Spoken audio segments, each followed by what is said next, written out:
morning, everybody. Just thought I'd kind of let you know, give you a little update on what's going on around the homestead. I've been off trail now for about a month. The knees are still a little sore, but they're not doing too bad. They're doing pretty good. I'm not really ready to go any backpacking anytime soon, but for working around the house, they're fine. So I thought I'd kind of show you what I'm working on around here. Right now, I'm just trying to work on some infrastructure around the homestead. And one of those things I'm needing to build eventually is a 2-car garage. And so I'll be working on filling some clay in. I started the base for where the garage is going to be a while back, but I'll be working on doing some more fill over there. I'll show you that. And then also probably this weekend, I'm going to start, I need to build a chicken coop. So kind of show you all that and what my plans are for that and how I want that to work eventually. So I've had chickens in the past and I've had rabbits in the past, and with building and everything, I got so busy I wasn't able to keep them, but now I'm wanting to get back into that. So anyway, I'll show you kind of what we're doing with the clay fill and how we're trying to get what we can off the land that we have. I always believe, you know, if you've got a piece of land, there's a lot of work that land can do for you and supply you also. Of course, you have to take care of it and nurture your land, but there's a lot of different things you can get from the land. So I'll kind of show you that today. All right, great. So right here is where I'm going to be building a workshop garage. I'm thinking a 2-car garage with a workshop along one edge. I had to build a retaining wall. Like I said, it's about 3 feet higher on one side than it is the other. So I built this retaining wall. I still need to compact it good. The garage will start about 6 feet from the retaining wall because I don't want the garage right on the edge of that. And then I think I'm going to go 32 feet wide and 24 deep. That way I can put like an extended cab pickup truck in there and still get the door shut. So I did most of this fill about a year and a half ago. And when I had the dozer, there's a clay pit that I dug out right behind this area. And most of it I was able to just push up out of the clay pit and then deposit it up here and pack it down. And then the other day I was shooting grade on it with the transit and realized I need to go a little higher on this right side. So that's what I'm kind of working on now. I put in the retaining wall. I got to compact it. You don't want to put clay in there like that and then build right on top of it right away. I'll smooth it out, get it to grade, and then I'll run over it a whole bunch with the tractor. I've been parking the trucks up here. That helps pack it down, and time does a lot for it also. I'm not actually going to be starting this project probably for a few months, but I'm just wanting to make sure that I have a good base here that's good and prepped and ready to go. And then I can lay out the building and do the construction on it. But anyway, so that's what I'm kind of working on today. I had a little bit of time and I'm like, well, I better get this ready to go. And then I'll be able to just pull around the circle drive and right into the garage eventually. So that's what we're working on today.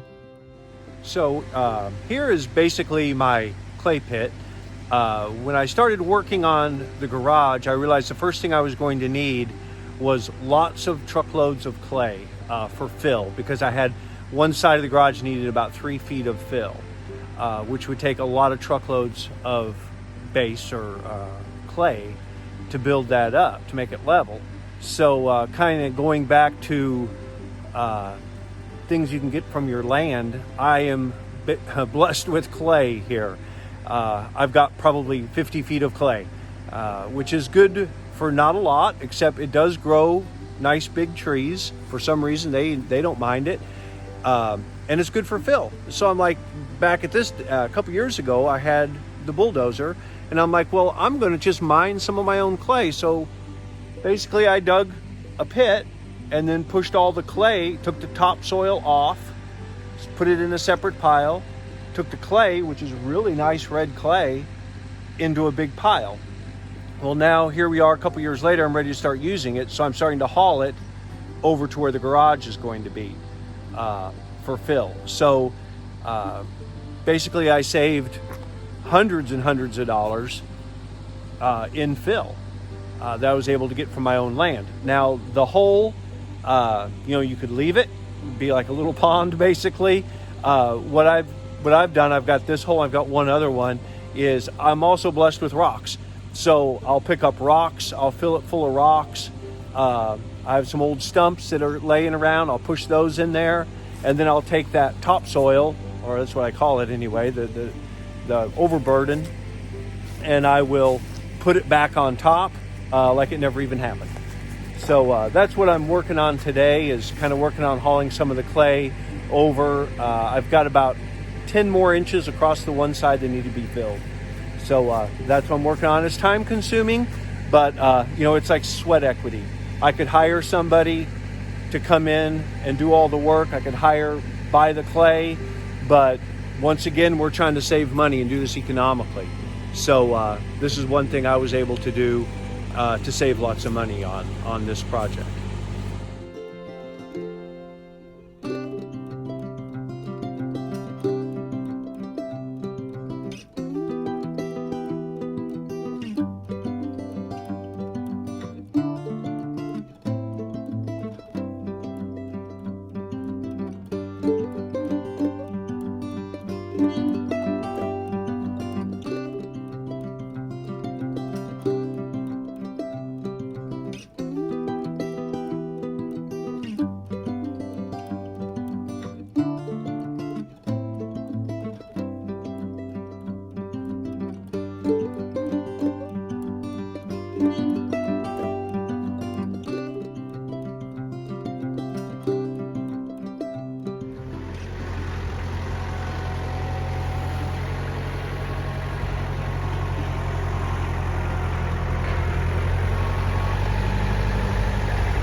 Well, everybody, thanks for joining me today, and I probably will need to order one load of gravel anyway to put up on top of all that clay, because if I'm going to be parking up there for a while, if you're familiar with the old sticky red clay, when it gets wet, it's a mess. So I'll probably put a load of gravel up there, smooth it out, just so I can park up there without making too much of a muddy mess, and it'll be a good pack down for it. Eventually, when I'm ready to start building the garage, I'll cover that. I'll show you all along the way how we're doing that.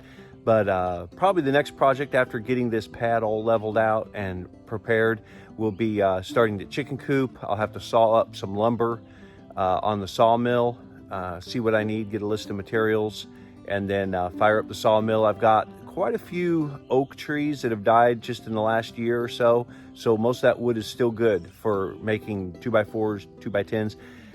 I wish sometimes we had more pine around here. That's a lot easier to work with. But I tell you, you build a building out of that old rough sawn oak, it's going to last, 100 years. So anyway, I'll kind of show you along the way as we start the chicken coop. But for now, I'll let y'all go, and hope to see y'all down the trail.